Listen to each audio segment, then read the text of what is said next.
Hello, and welcome to your Python journey. Python is a powerful, versatile, and beginner-friendly programming language used. Before we can write code, we need two things: the Python interpreter itself and a code editor. I'll walk you through installing. It's a tradition for every programmer to start by making the computer say, "Hello world." We'll do this using Python's built-in print function. Think of variables as labeled boxes where you can store information. This information can be text, which we call a string. Python is also a powerful calculator. You can use arithmetic operators like plus, minus, multiply, and divide. Strings are how we work with text in Python. You can join them together, a process called concatenation, to create new messages. Let's make our programs interactive. The input function pauses your program and waits for the user to type something.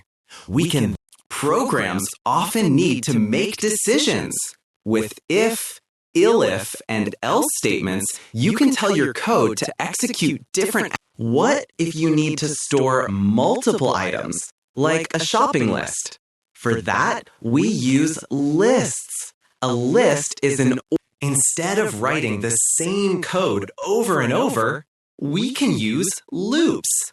A for loop lets you iterate over a sequence. Functions are named blocks of code that perform a specific task. You can call a function whenever you need it, which helps keep your code organized. While lists are ordered, dictionaries store data in key value pairs, like a real dictionary.